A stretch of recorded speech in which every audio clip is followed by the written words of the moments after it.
She had been married 4 months when the letter arrived that made her question everything. Not a letter from her family, not a letter demanding money, a letter from a woman she had never met, telling her that her husband's kindness wasn't real, that he was only ever tender toward broken things until they mended enough to be useful, and then he grew tired of them, the same way he'd grown tired of her once before. For 3 days, Addie Whitlock said nothing. For 3 days, her husband said nothing either. And somewhere in that silence, a marriage that had survived a blizzard, a fever, and 11 years of a family that never wanted her, came closer to breaking than either of them ever admitted out loud. What neither of them knew yet was that the letter hadn't told the truth. It had told a lie crafted well enough to look like one. But to understand how two strangers ended up standing on either side of that silence, and what it cost them to find their way back, we have to go back to where it started. Back before the ranch. Back before the debt. Back to a 7-year-old girl standing beside 2 graves, about to be taken in by a family that would spend the next 11 years making sure she never forgot she wasn't wanted. Before we dive deeper, let us know in the comments where you're watching from. We'd love to hear from you. And don't forget to hit that subscribe button so you never miss any of our upcoming videos. They called her the family's obligation. Not a daughter. Not quite a stranger. Something in between that nobody in the Prescott house ever bothered to name out loud, because naming it would have meant admitting what they'd done. Addie Whitlock had arrived at that house at 7 years old, wrapped in a wool blanket that still smelled like her mother's kitchen, carried in by a neighbor who'd found her sitting beside 2 graves she was too young to understand. Uncle Harlan Prescott had taken her in because blood was blood and the town was watching. Aunt Beatrice had taken her in because refusing would have looked worse than accepting. And for 11 years, Addie had earned her keep in a house that never once let her forget she hadn't been chosen. She scrubbed the floors her cousins dirted. She mended the dresses her cousins tore. She rose before dawn to start the stove so that Louisa and Fern Prescott could come down to a warm kitchen and a table already set. And she went to sleep last, after the dishes, after the mending, after the house had gone quiet enough that no one would hear her if she cried. She rarely did. Crying, she had learned early, changed nothing. It only gave Aunt Beatrice something new to criticize. There was a particular cruelty in the small things, the things that would never show up in any accounting of a household's affairs, but that shaped a child all the same. Addie was given her cousin Louisa's old dresses only after they had been let out twice and taken in once, patched at the elbow, faded at the hem, and she was expected to be grateful for the mending rather than ashamed of the wear. She was not permitted to call Harlan and Beatrice anything warmer than uncle and aunt, though Louisa and Fern called them mama and papa freely, and once, at the age of 9, when Addie had slipped and called Beatrice something softer in a moment of exhaustion after a long day of canning, Beatrice had corrected her so sharply that Addie never made the mistake again. She was not cruel to her cousins in return. She had decided early, without anyone teaching her to, that becoming the kind of person who inflicted what had been inflicted on her was its own kind of defeat, and Addie Whitlock did not intend to be defeated twice by the same house.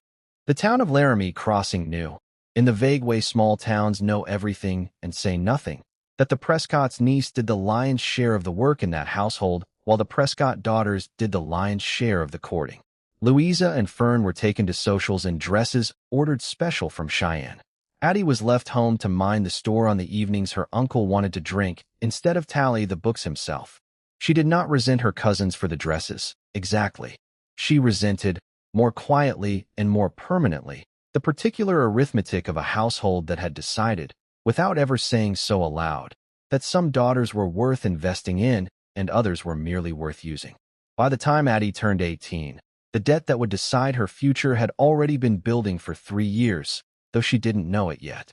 Harlan Prescott ran a dry goods store in the small township of Laramie Crossing, and Harlan Prescott was not a careful man. He gambled on freight contracts that never arrived.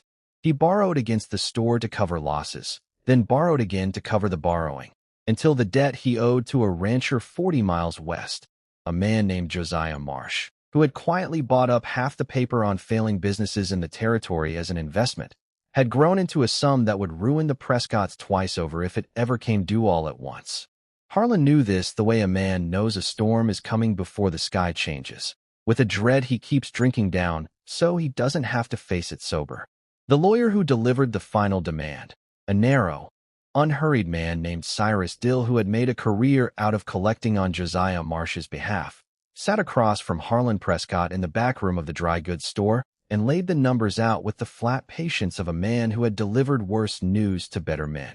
The debt, Dill explained, had compounded past any figure Harlan's store could reasonably clear in the next 2 years, even under the most generous accounting. Mr. Marsh was not an unreasonable creditor, Dill added, but neither was he a forgiving one, and he had made it plain that the deed would be called in at the season's end unless some alternate settlement could be reached. Harlan had asked, in a voice thinner than he intended, whether there was any alternate settlement a man in his position might propose.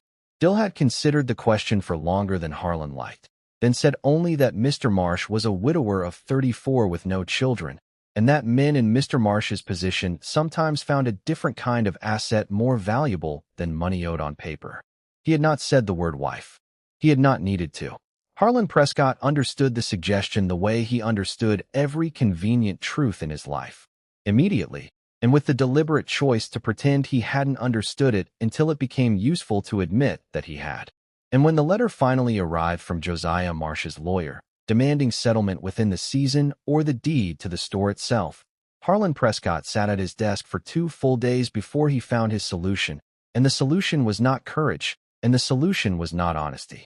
The solution was Addie. It was Aunt Beatrice who suggested it first, though she would later tell the story as though it had been Harlan's idea, as though she had merely gone along with her husband's judgment the way a dutiful wife must. She had heard, through a cousin of a cousin, that Josiah Marsh was a widower with no children and a reputation for being difficult, private, and unmarried by choice rather than misfortune.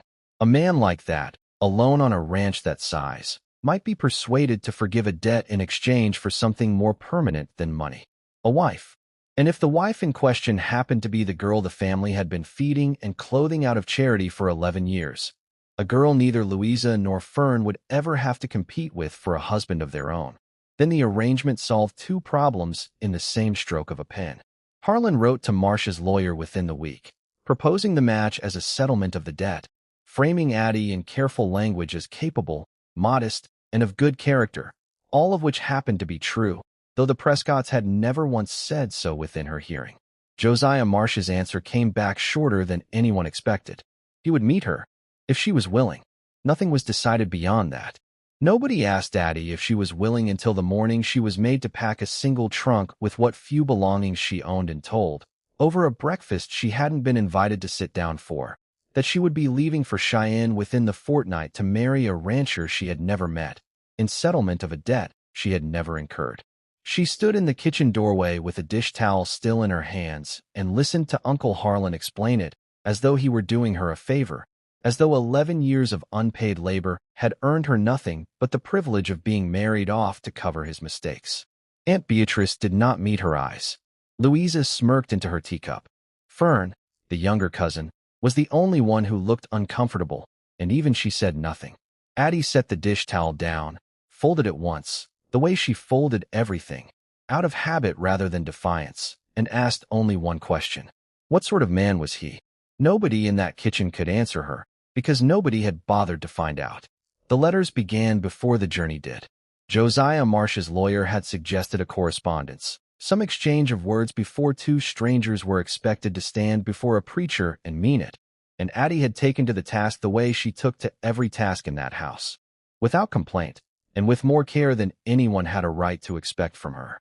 She wrote her first letter at the small desk in the room she shared with nobody, the one privacy the Prescotts had never bothered to take from her because the room itself was too small to be of use for anything else. She did not know how to charm a man she had never met, and so she did not try. She wrote about the weather in Laramie Crossing, and the garden she tended behind the store, and the hymn she liked best at the little chapel 2 streets over, and she signed it Addie Whitlock, because Addie felt like a name only the people who loved her were allowed to use, and no one in that house had ever loved her enough to earn it. Josiah Marsh's first reply surprised her. It was longer than she expected from a man his lawyer had described as private. He wrote about his ranch, 11,000 acres of grazing land west of Cheyenne that his father had built from nothing and that he had spent 15 years trying to be worthy of. He wrote, briefly and without self-pity, about his first marriage, for years past now, to a woman named Delphine Cole, who had wanted the idea of a rancher's wife far more than she had ever wanted him, and who had left within 18 months for a banker in Denver with better prospects and less dirt under his fingernails. He did not ask Addie to feel sorry for him. He simply wanted her to understand, before she came west, what kind of disappointment she'd be marrying into. Addie wrote back that disappointment was not unfamiliar territory to her either, and left it at that. Something about the honesty of it, the plainness, the refusal on both sides to dress up an arrangement neither of them had chosen, became the first true thing either of them had said to another person in a long while. The second letter asked her a question no one in the Prescott house had ever thought to ask, what she wanted, apart from what was expected of her. Josiah phrased it plainly, the way he phrased everything. I don't know what kind of life you've had, Miss Whitlock, but my lawyer tells me it was arranged rather than chosen, and I find I'd rather know the woman than the arrangement. What would you want, if the debt weren't a part of this at all? Addie sat with the question for 2 full days before she answered it, because no one had ever asked it of her, and she found she had to search for the answer rather than simply produce it. She wrote back that she wanted a garden that was hers to plan from seed to harvest, and a room that stayed quiet because it was peaceful rather than because she'd been made small in it. And, if it wasn't too forward to say so, a husband who spoke to her as though she had a mind worth consulting. Josiah's reply came back shorter than usual, only 4 lines, but Addie read it more times than any letter she'd received in her life. You'll have all 3, he had written. I can't promise you love, Miss Whitlock, not from 2 letters and a lawyer's arrangement. But I can promise you those 3 things, and I intend to keep every promise I make. Their 4th and 5th letters grew easier, less like 2 strangers negotiating terms, and more like 2 people discovering, cautiously, that they might actually suit each other.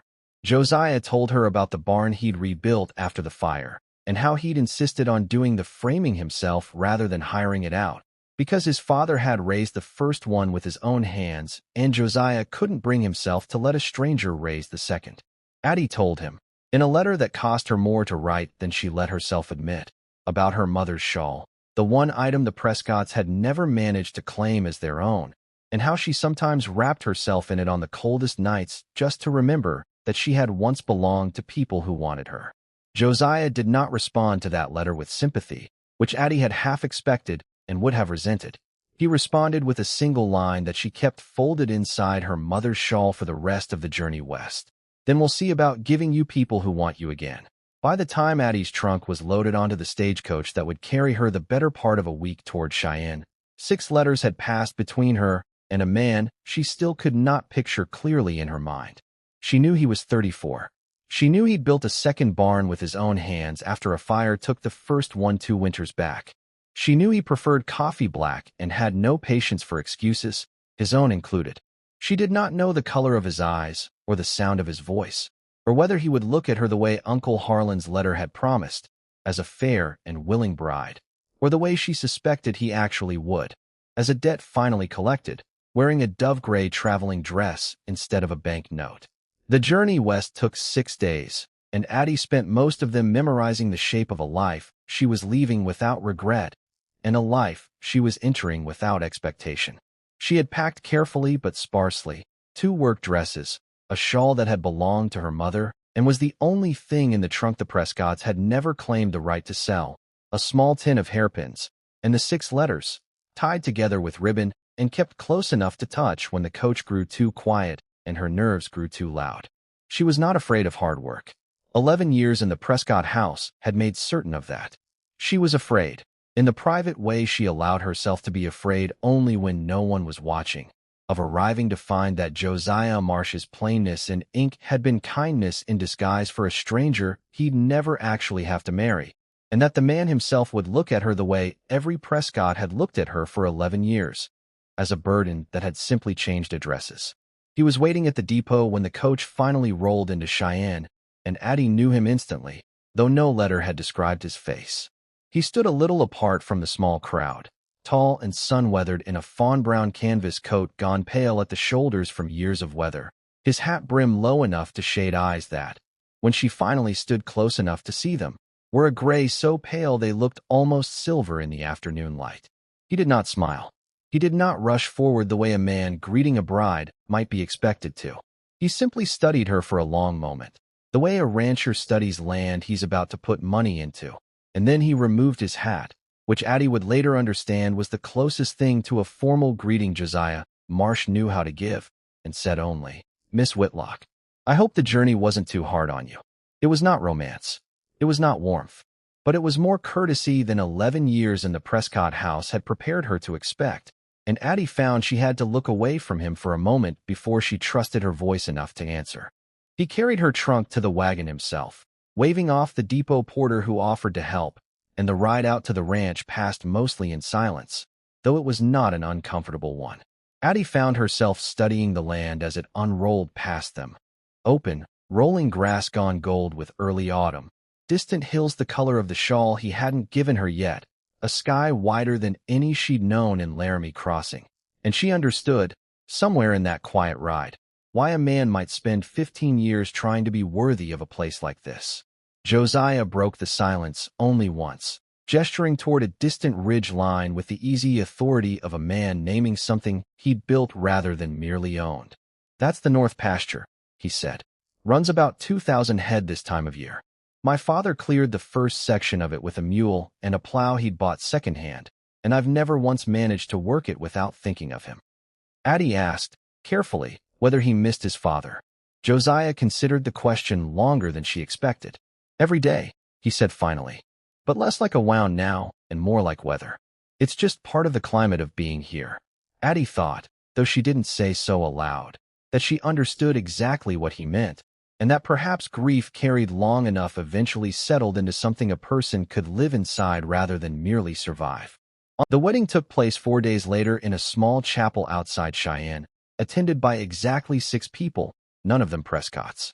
Josiah had asked, in his last letter before her arrival, whether she wanted her family present, and Addie had written back a single line that told him everything he needed to know about the debt he was truly settling.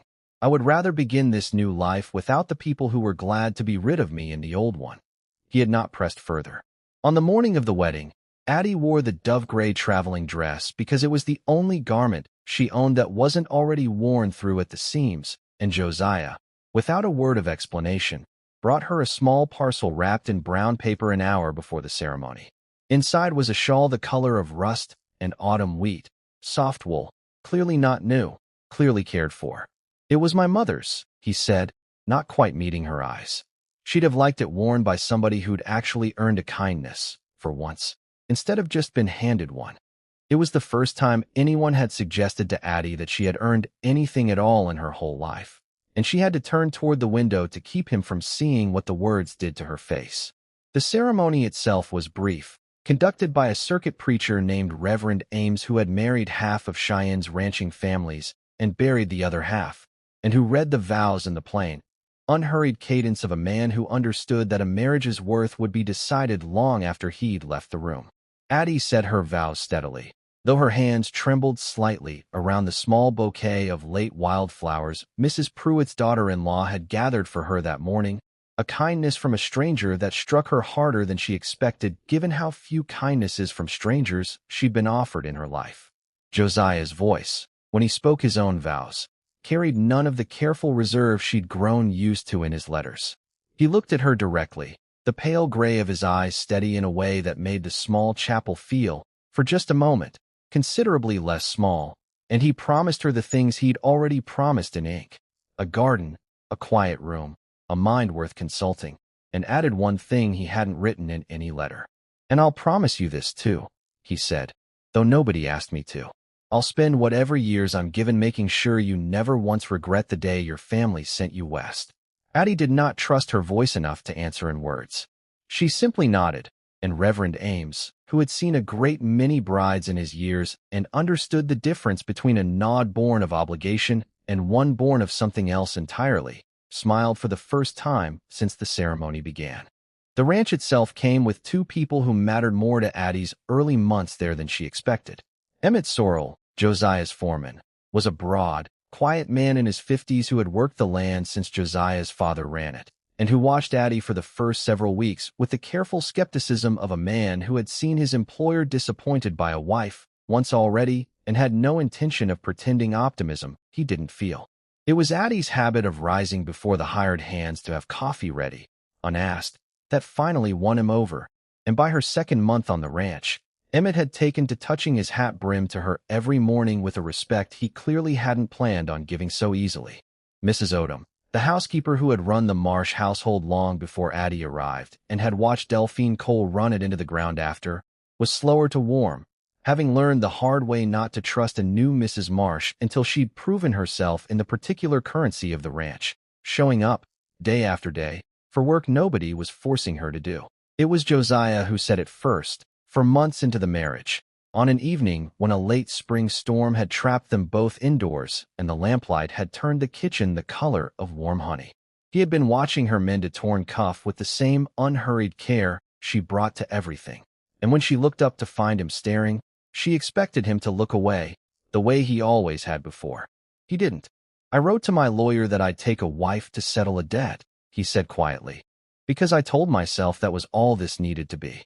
I didn't account for you actually being someone worth marrying, debt or no debt." Addie set the mending down. Her hands, she noticed distantly, were shaking. "I was sent here to be paid off, Josiah," she said, "not to be loved." "Then somebody miscalculated," he answered, "because I don't intend to let you leave this house feeling like a settled account. Not ever." It was not poetry. It was not the kind of declaration Addie had read about in the one novel Fern Prescott had ever let her borrow. But it was honest, and it was his, and Addie had spent 11 years learning that honesty, freely given, was worth more than every pretty word the Prescott house had ever failed to offer her. The truth of what they'd built between them was tested more plainly a few weeks later, when a fever swept through the bunkhouse and found its way, despite every precaution, into Addie herself. She was ill for the better part of a week. Weak enough that Mrs. Odom fretted openly, and Emmett Sorrell took to checking in from the doorway twice a day with a gruffness that couldn't quite hide his worry. But it was Josiah who surprised her most. He moved a cot into the corner of their room and slept in it rather than leave her alone in the night. And on the worst evening of the fever, when Addie was too weak to lift the cup of broth Mrs. Odom had left, it was Josiah's hand steadying hers. Josiah's low voice talking her through it the way he might talk down a spooked horse, patient and unhurried, until the cup was empty and she drifted into a sleep that didn't feel like drowning for the first time in days. When she was well enough to remember it clearly, she asked him, half teasing, whether a rancher of his standing usually nursed the hired help through a fever with his own hands. "You're not the hired help," he told her, without a trace of humor in it. "I've buried a father and sent off a first wife who never once sat with me through so much as a head cold. I decided somewhere around your third day of fever that I wasn't interested in losing anyone else I cared about to something I could have fought harder against. So I fought." Addie did not have a response for that. She simply reached for his hand again, though the fever had already broken, because she found she wanted to keep holding it regardless. It was around this same season that Addie began to understand, mostly through the careful, reluctant fragments Josiah let slip rather than any single confession, the shape of what his first marriage had actually cost him. Delphine Cole had married him, he admitted one evening, less for the man than for the 11,000 acres attached to him, and had spent 18 months making that plain in 100 small ways, complaining of the isolation, the dust, the unglamorous labor of a life she'd apparently pictured as a kind of frontier romance rather than the daily grind it actually was. She had left, finally, for a Denver banker named Preston Hale, in a letter that Josiah had read exactly once and never kept, informing him that she'd found a life better suited to a woman of her refinement. What made the wound reopen now, for years later, was not grief for Delphine herself. Josiah was plain in insisting he felt none, but the particular humiliation of having been so thoroughly misjudged by someone who'd claimed to love him, and the fear, unspoken but plain enough in the careful way he sometimes still watched Addie across a room, that he might simply be a man destined to misjudge people or be misjudged by them, twice in one lifetime. The bond between them was tested in a harder, more practical way that first winter too, before Delphine's letters ever arrived, when an early blizzard caught nearly a third of the herd out in the far north pasture before Emmett's crew could bring them in. Josiah rode out into weather that Mrs. Odom swore afterward no sensible man should have ridden into. determined to save what stock he could, and was gone long enough past dark that Addie stopped pretending to herself she wasn't afraid. She did the only thing she knew how to do with fear that had nowhere else to go. She worked. She kept the kid. The trouble arrived, as trouble often does, wearing the shape of the past.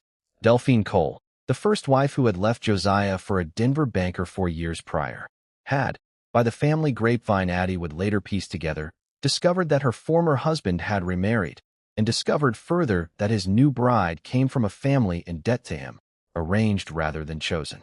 Whether it was jealousy at losing a man she'd never valued until someone else did, or simple cruelty with nothing better to occupy it, Delphine wrote a letter, addressed not to Josiah, but to Addie directly, arriving on an ordinary Tuesday in a hand Addie didn't recognize and a return address that meant nothing to her until she'd read the first line. The letter was cruel in the specific, surgical way that only someone who had once loved a man could manage. It painted the marriage as a business transaction dressed up in borrowed kindness. It suggested that Josiah's affection, if it existed at all, was pity extended toward a girl too grateful to recognize charity when she saw it. And it closed with a line that Addie read 4 times before she could make herself believe a stranger had written it about a life that belonged to her. Asterisk, he does not love you, dear. He is only kind to broken things until they mend enough to be useful, and then he grows tired of them, same as he grew tired of me. Asterisk. Addie did not show Josiah the letter for 3 days, and those 3 days changed the temperature of the house more than the late spring storm ever had. She could not explain the silence that had crept into her, the careful distance she'd begun keeping at supper, the way she flinched slightly when he reached to touch her hand across the table, and Josiah, watching the wife he'd only just learned to call his own retreat behind a wall she wouldn't name, grew first confused, then wounded, then something that looked almost like anger, though she came to understand later it was never anger at her. Those 3 days cost Addie more than she let herself admit, even in the privacy of her own thoughts. She found herself watching Josiah across the supper table and searching his face for the pity Delphine's letter had accused him of, second-guessing every small kindness he'd shown her since her arrival. The shawl, the letters, the fever, the blizzard, wondering whether any of it had been genuine affection or simply the patient management of a woman he considered a project rather than a partner. She hated herself a little for the wondering, because some stubborn part of her recognized Delphine's letter for what it was even as the rest of her flinched from it, and she understood, distantly, that a lie crafted well enough didn't need to be believed outright to do its damage. It only needed to plant enough doubt that a woman who'd spent 11 years being told she wasn't worth loving would reach, out of old habit, for the explanation that confirmed what she'd always feared rather than the one that contradicted it. It took 3 full days before he finally spoke, standing at the study window with his back half turned toward her the way a man stands when he's bracing for a wound he already suspects is coming. He told her that a letter had arrived for him too, briefer, colder, from the same hand, informing him that his new wife knew exactly what kind of arrangement she'd married into, and that a woman clever enough to have secured herself a wealthy husband through a manufactured debt wouldn't have needed 3 months of honest letters to accomplish what she'd apparently planned from the very first one. That was when Addie finally understood the shape of what Delphine Cole had done. She had written 2 letters, each one designed to poison a different half of the same marriage, each one crafted to make the recipient believe the other had been complicit in a deception neither of them had actually committed. Addie set her own letter on the desk between them, the one accusing Josiah of merely tolerating her, and watched his face change as he read it, watched the anger that had been aimed sideways for 3 days finally find its true target, which was not her, and had never been her. She's trying to make us doubt the only honest thing either of us has built in years, Josiah said quietly, refolding the letter with hands that weren't quite steady. I'm sorry I let 3 days of silence do her work for her. Addie, who had spent 11 years learning not to expect apologies from anyone, found she did not know what to do with one freely given, and so she simply crossed the small distance of the study and let him hold her the way neither Delphine's letter nor 11 Prescott years had ever allowed her to be held, like something worth keeping, not something merely owed. Josiah did not let the matter end with an embrace, either. He sat down that same night and wrote a single letter of his own, addressed to Delphine Cole's last known residence in Denver, and read it aloud to Addie before he sealed it, because he told her plainly that he wasn't interested in keeping any more secrets in this marriage, however small. The letter was short. It informed Delphine that her attempt to unsettle a marriage she had no remaining claim upon had failed, that both parties in that marriage now understood exactly what she'd tried to do and why, and that any further correspondence of the kind would be forwarded directly to her husband, Preston Hale, along with an account of her continued interest in a man she had willingly abandoned for years prior. Addie had not asked him to write it. She found, watching him seal the envelope, that she loved him a little more for doing it anyway, not out of anger, but out of the plain, unglamorous determination to make sure a lie could never again find room to grow between them in the dark. The reckoning with the Prescotts came later that same year, unplanned and unannounced, when Uncle Harlan arrived at the ranch gate with a lawyer's letter of his own, hoping that a debt he considered settled might be renegotiated now that his niece had clearly landed somewhere prosperous. Josiah met him at the gate himself, and Addie, watching from the porch, saw for the first time what her husband looked like when the calm plainness she'd come to rely on hardened into something immovable. Harlan tried, at first, the same easy tone he'd always used to smooth over his own failures, suggesting that family ought to help family, that surely a man as prosperous as Josiah could see his way toward a further arrangement given how well things had evidently turned out for everyone involved. Josiah let him finish before he answered. "You didn't send me a bride, Mr. Prescott," he said. "You sent me a woman you'd spent 11 years treating like a debt of her own, and it happened that she turned out to be worth more than every dollar you owed me combined. That's not a family favor. That's the best trade I ever made, and it's already closed." He informed Harlan Prescott, in a voice that never rose above conversational, that the debt had been settled in full the day Addie became his wife, that no further sum would be paid in any form, and that if Harlan Prescott ever again treated a niece he'd raised on obligation rather than love as a line item to be renegotiated, he would find that the man who'd bought up half his paper in this territory had no difficulty buying up the rest of it too. Harlan opened his mouth once more, seemed to reconsider whatever he'd intended to say, and left without another word. Addie came down from the porch once the wagon had cleared the gate, and found she had nothing to say either, not right away. It was Josiah who broke the silence, turning to her with an expression she hadn't seen from him before, something almost like uncertainty. "I hope I didn't overstep," he said. "He's still your family, whatever he's done." Addie shook her head slowly.